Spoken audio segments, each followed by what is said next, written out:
Sebelum melanjutkan, jangan lupa subscribe dulu, terima kasih. Bab 25 Serangan Menyelinap. Luye terbangun oleh teriakan lembut kepala sekolah. Saat dia membuka matanya, dia melihat kepala sekolah berdiri di sampingnya dan dia segera berdiri. Kepala sekolah. Luye menggosok matanya, menepuk wajahnya, dan segera menjadi lebih sadar. Sudah waktunya turun, kata kepala sekolah sambil tersenyum. Selusin Sekte Aliansi Haotian dievakuasi bersama dari lembah Xieyue. Sekarang mereka telah mencapai wilayah Aliansi Haotian, mereka secara alami kembali ke rumah mereka sendiri sebelumnya. Luye mengemasi tempat tidur, memasukkannya ke dalam tas penyimpanan, meluruskan penampilannya, dan mengikuti kepala sekolah keluar dari kabin. Setelah beberapa saat, mereka sampai di geladak, di mana seseorang sedang menunggu. Dia adalah seorang pria parubaya dengan penampilan agung dan perawakan tinggi. Luye tidak mengenali pria ini. Setelah melihatnya sejenak, dia merasa pria parubaya ini tampak seperti seorang prajurit. Kepala sekolah melangkah maju untuk mengucapkan beberapa patah kata kepada pria itu. Pria itu tiba-tiba menoleh dan melihat ke arah Luye, yang berdiri di samping kepala sekolah, dan berkata, "Sudah takdirmu untuk bisa bergabung dengan Sekte Darah Giok, tapi kamu harus berlatih dengan baik dan jangan mempermalukan ambang pintu." Sekte Darah Giok. Luye menjawab dengan cepat, "Ya." Kepala sekolah mengepalkan tinjunya dan berkata, "Saya akan pergi sekarang." "Tolong." Pria parubaya itu mengulurkan tangannya. Kepala sekolah membalik telapak tangannya dan mengambil sesuatu dari suatu tempat. Dia melemparkannya dengan santai dan tiba-tiba, sebuah kereta berlengan ganda muncul di geladak. Kedua kuda yang menarik kereta itu semuanya berkulit putih dan sangat tampan, mendengkur ringan dan mengais-ngais kuku mereka dengan gelisah. Sebelum Luye dapat melihat dengan jelas, sosoknya tanpa sadar melayang ke dalam mobil, dan kepala sekolahlah yang menggunakan kekuatan spiritualnya untuk membungkusnya. "Buka formasi." Pria parubaya itu berteriak keras. Mengikuti perintahnya, celah terbuka di formasi pelindung kapal naga terbang, dan angin kencang menderu masuk, membuat pakaian semua orang di geladak berdesir. Kepala sekolah dan pria parubaya itu berpelukan dan saling menyapa. Saat kedua kuda yang menarik kereta itu mengangkat kepala dan meringkik, kuku kuda itu bersinar dengan aura, bergegas keluar dari celah formasi pelindung, dan berlari menjauh ke kejauhan dengan kecepatan yang sangat cepat. Setelah menyaksikan kereta itu menghilang dari pandangan, pria parubaya itu berbalik, berjalan menuju kabin, dan berkata, "Bawakan aku bajingan Pang Pangha itu." "Ya." Dengan senyum sombong di wajah mereka.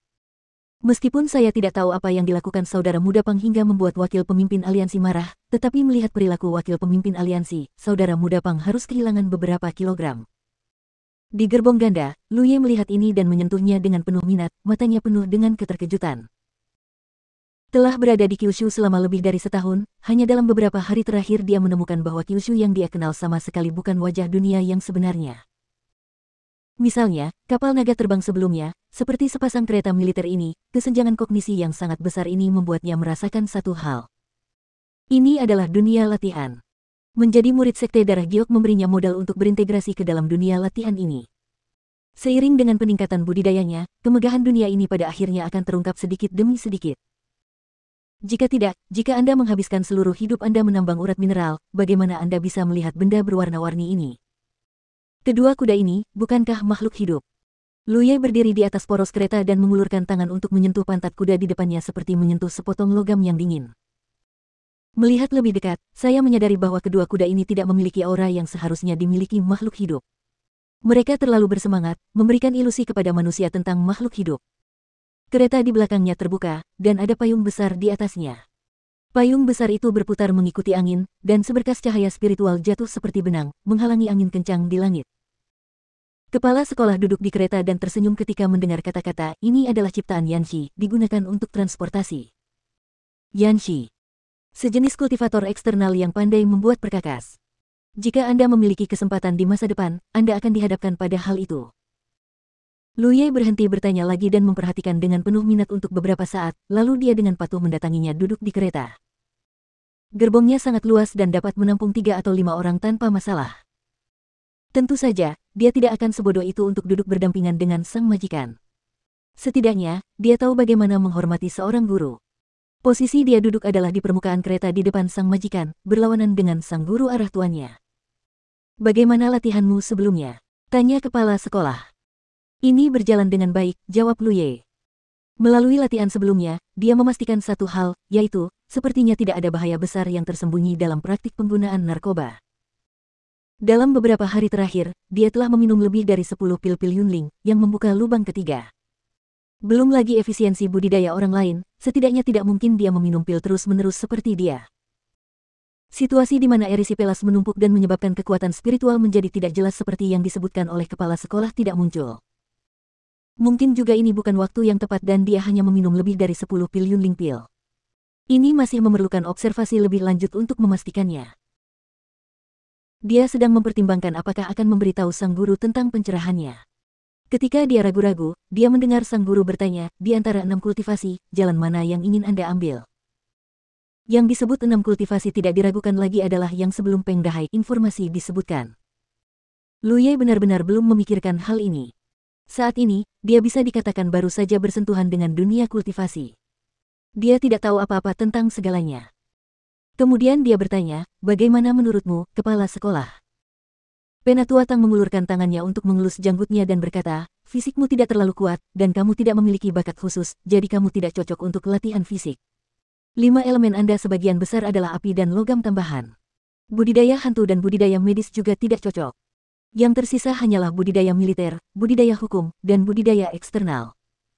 Faktanya, setiap beku tahu lebih banyak atau kurang beberapa metode budidaya eksternal, sehingga dapat dianggap sebagai semacam budidaya eksternal.